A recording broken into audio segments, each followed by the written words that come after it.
हाँ जी, तो आज हम एमसीक्यू सॉल्व करेंगे क्लास 10th के साइंस के। जो रचना सागर हमने बुक यहाँ पर ली है, रचना सागर के टुगेदर विद उसके सैम्पल पेपर्स के क्वेश्चन जो सॉल्व है अपन करेंगे। चलिए, तो देखिए फर्स्ट क्वेश्चन क्या कह रहा है आपका। फर्स्ट क्वेश्चन यहाँ कह रहा है receptors are usually located in sense organ, gustatory receptors are present in. ठीक है, तो क्या कह रहा है कि सेंस ऑर्गन में क्या होते हैं, रिसेप्टर्स होते हैं। तो गस्टेटरी जो रिसेप्टर है वो किस में, कौन से सेंस ऑर्गन में मिलेगा, इन चारों में से कौन से सेंस ऑर्गन में मिलेगा, टंग में, नोज में, ईयर, आई में या ईयर में। ठीक है, ये ऐसा क्वेश्चन पूछ रहा है।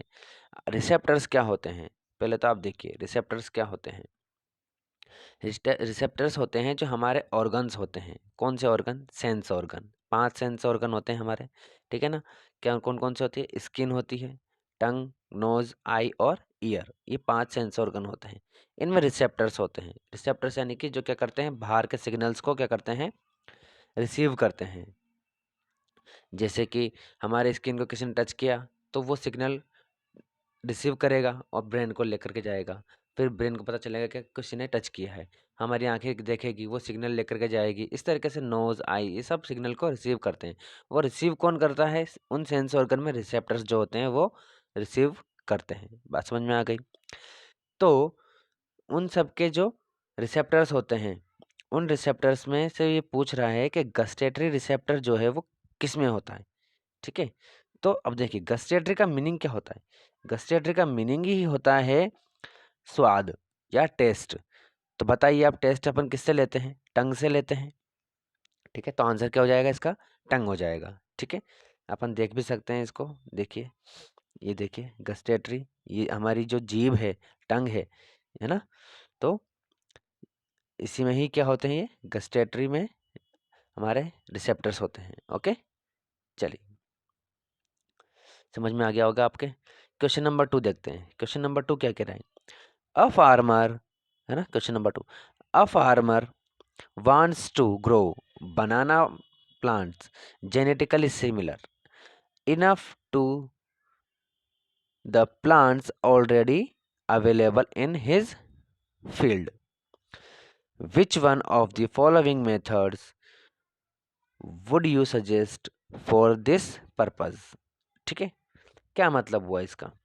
इसका मतलब ये है कि एक फार्मर है जो क्या करना चाहता है, एकदम genetically similar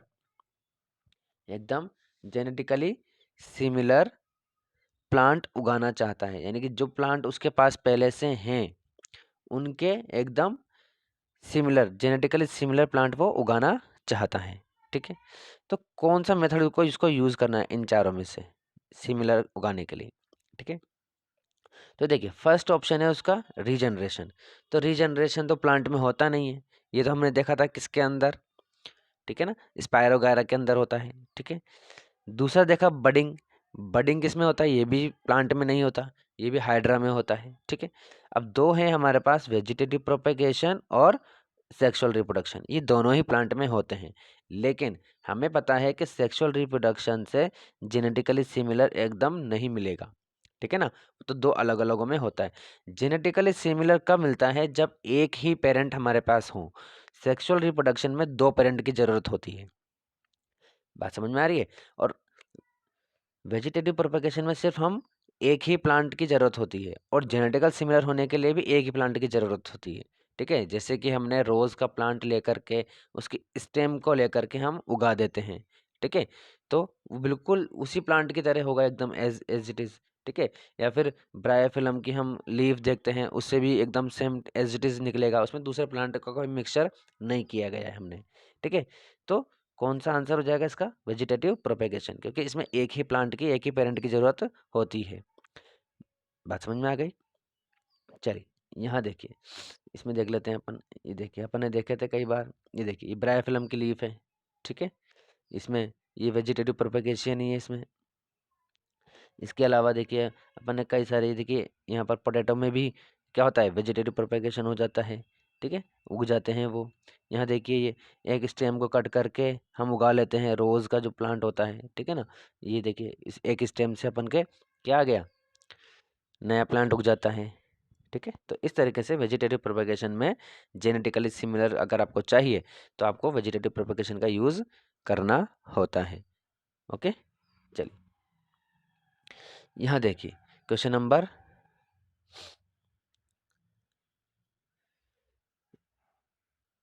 3, height of a plant is regulated by. अब देखिए प्लांट की हाइट को कौन रेगुलेट करता है, यानी कि कौन कंट्रोल करता है। ठीक है, तो यहाँ पर ऑप्शन ए क्या कह रहा है, DNA which is directly influenced by growth hormone. ये जो कह रहा है कि हाइट को क्या डीएनए कंट्रोल करता है क्या, नहीं, कंट्रोल कौन करता है भाई, ग्रोथ हार्मोन करता है। ठीक है ना, तो ये तो हमें पता है। तो यहाँ पर गलत हो गया कि ग्रोथ हार्मोन जो है डीएनए से काम करवा रहा है मतलब, ठीक है ना, तो यहाँ पर ये गलत हो जाएगा। डी ग्रोथ हार्मोन खुद काम करता है। ठीक है, अब देखिए ऑप्शन बी में क्या कह रहा है, jeans which regulate the proteins directly. अब क्या कह रहा है यहाँ पर, ये एक्चुअली स्पेलिंग गलत हो गई यहाँ पर, ये जीन्स की, ठीक है ना। चलिए ये जीन्स लिखा हुआ है जी ई, है ना, जी ई एन ई, ये जीन यहाँ पर ये है। ठीक है, चलिए तो ऑप्शन बी में क्या कह रहा है कि jeans which regulate the protein directly, तो यानी कि कह रहा है कि जीन ही इसको रेगुलेट करता है हाइट को, तो ये तो गलती हो गया बिल्कुल ही। ठीक है, ऑप्शन सी देखते हैं, growth hormone under the influence of the enzyme coded by a gene. और ऑप्शन डी देखते हैं, growth hormone directly under the influence a gene. देखिए ये दोनों बिल्कुल बहुत ही एकदम सिमिलर है। ठीक है ना, तो अब आप देखिए ऑप्शन डी में क्या कह रहा है कि ग्रोथ हार्मोन, ये तो बात सही है, ये भी यही बात सही कह रहा है, ये भी बात सही कह रहा है कि हाइट को कौन कंट्रोल कर रहा है, ग्रोथ हार्मोन कर रहा है, बिल्कुल सही बात है। लेकिन यहाँ पर ऑप्शन डी में ये कह रहा है कि ग्रोथ हार्मोन को कौन इन्फ्लुएंस कर रहा है, यानी कि ग्रोथ हार्मोन से कौन काम करवा रहा है, जीन काम करवा रहा है डायरेक्टली, जबकि ऐसा नहीं होता है। तो ग्रोथ हार्मोन, तो पहले देखिए जो जीन है ना, आप ऑप्शन सी में देखते हैं, जीन क्या रिलीज करता है, एंजाइम रिलीज करता है, फिर एंजाइम काम करवाता है ग्रोथ हार्मोन से। बात समझ में आ गई, तो ये है बिल्कुल सही। तो जीन पहले एंजाइम रिलीज करता है, वो एंजाइम किससे काम करवाता है, ग्रोथ हार्मोन से काम करवाता है। ठीक है ना, और ग्रोथ हार्मोन क्या करता है, फिर सेल डिवीजन करता है, जिससे उसकी हाइट बढ़ती है। ठीक है, चलिए तो ऑप्शन क्या हो जाएगा इसमें, सी आंसर क्या हो जाएगा इसका, ऑप्शन सी। ठीक है, चलिए आगे देखिए क्वेश्चन क्या कह रहा है, sportsman after a long break of his routine exercise suffered muscular cramps during heavy exercise session. This happened due to,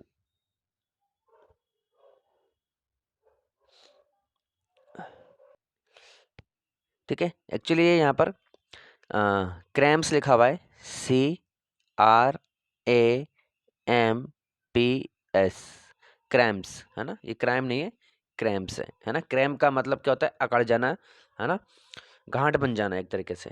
ठीक है, चलिए तो ऑप्शन के क्या कह रहा है क्वेश्चन में, ये कि एक स्पोर्ट्समैन है जिसने बहुत ज़्यादा रेस्ट ले लिया है, बहुत टाइम तक उसने क्या नहीं करी, एक्सरसाइज नहीं की है ना। तो बहुत टाइम तक उसने एक्सरसाइज नहीं की और बहुत टाइम के बाद फिर उसने क्या करी, एक्सरसाइज की है। तो बहुत टाइम के बाद जो उसने एक्सरसाइज की है, तो उसकी वजह से उसके हाथों में पैरों में क्या पड़ गए हैं, क्रैम्प्स पड़ गए हैं। क्या पड़ गए हैं, क्रैम्प्स। ठीक है, यानी कि उसके हाथ पैर अकड़ गए हैं, जकड़ गए हैं, ठीक है ना, गांठें पड़ गई है उसमें। तो क्यों पड़ गई है वो, उसका क्या रीज़न है, तो ऑप्शन क्या कह रहा है आपका, a lack of carbon dioxide and formation of pyruvate. ठीक है ना, पहले बात तो देखिए हमें ये पता है, एक्चुअली हमने पढ़ा हुआ है ये कौन सा है, एनारोबिक रेस्पिरेशन में हमने पढ़ा हुआ है। एनारोबिक रेस्पिरेशन में क्या होता है, जब हम बहुत ज़्यादा एक्सरसाइज कर लेते हैं तो क्या होता है, उस मसल्स को, जैसे कि मान लीजिए हाथ की हमने क्या करी है, एक्सरसाइज करी है, डंबल्स मारे हैं अगर हमने, है ना, बाइसेप्स मारने के लिए, तो हाथ दूसरे दिन क्या होता है, हाथ में अकड़ जाते हैं वो एकदम हाथ। क्यों अकड़ जाते हैं, क्योंकि हाथों को बहुत ज़्यादा ऑक्सीजन की ज़रूरत होती है वहाँ पर, और वो ऑक्सीजन की जो कमी है वो पूरी नहीं हो पाती हमारे ब्रीदिंग से। ठीक है, तो वो हाथ जो है, हाथ के जो मसल्स हैं और मसल्स के अंदर जो सेल है, वो क्या करते हैं, ग्लूकोज को पहले तो किस में टूट जाता है, वो पायरुवेट में टूट जाता है। कहाँ पर, सेल के साइटोप्लाज्म में। और फिर वो पायरुवेट जो है, उसी पायरुवेट को भी अगेन वो साइटोप्लाज्म में ही तोड़ लेते हैं और क्या बना लेते हैं, लैक्टिक एसिड बना लेते हैं। और वही लैक्टिक एसिड क्या करता है, बाद में उसको वहाँ जम जाता है और जमने की वजह से, उसी की वजह से पेन होता है। ठीक है ना। तो इसमें आंसर क्या हो जाएगा अपना, देखिए ऑप्शन बी क्या कह रहा है, presence of oxygen and formation of ethanol, ये भी गलत हो जाएगा। सी क्या कह रहा है, lack of oxygen and formation of lactic acid, है ना। तो ये सही है बिल्कुल। क्यों, क्योंकि यहाँ पर ऑक्सीजन की कमी में ही, यानी कि ऑक्सीजन की प्रेजेंस में तो कहाँ पर होती है ऑक्सीजन की प्रेजेंस, माइटोकॉन्ड्रिया में। लेकिन साइटोप्लाज्म के अंदर जब पायरुवेट ब्रेक डाउन होता है, वो लेक ऑफ ऑक्सीजन, यानी तभी तो लेक ऑफ ऑक्सीजन को ही तो क्या बोलते हैं हम, एनारोबिक रेस्पिरेशन बोलते हैं। ठीक है। तो यहाँ पर, और फर्मेंटेशन होता है, इस प्रोसेस को हम क्या बोलते हैं, फर्मेंटेशन बोलते हैं। और क्या फॉर्मेशन हो जाता है यहाँ पर, लैक्टिक एसिड का फॉर्मेशन हो जाता है, और लैक्टिक एसिड से ही वो क्या हो जाते हैं, क्रैम्प्स हो जाते हैं। ठीक है, बात समझ में आ गई होगी। तो ऑप्शन क्या हो गया इसमें, सी आंसर हो गया इसमें। ठीक है, ये देखिए यहाँ पर हमने देखी हुई है, यहाँ पर ये देखिए, ये देखिए यहाँ पर ग्लूकोज है ना। फिर ये साइटोप्लाज्म के अंदर जाकर के इसका ब्रेकडाउन होता है और क्या बन जाता है, पायरुवेट बन जाता है। ठीक है। और फिर पायरुवेट टूटता है किसमें, लैक्टिक एसिड में। ठीक है, ये देखिए यहाँ पर ये लैक्टिक एसिड है, टू लैक्टेट लिखा हुआ है ना यहाँ पर, इस तरीके से। तो ये लैक्टिक एसिड ही क्रैम्प्स बन जाते हैं। ठीक है, तो आई होप आपको समझ में आ गया होगा। मिलते हैं नेक्स्ट वीडियो में, तब तक के लिए टाटा बाय बाय।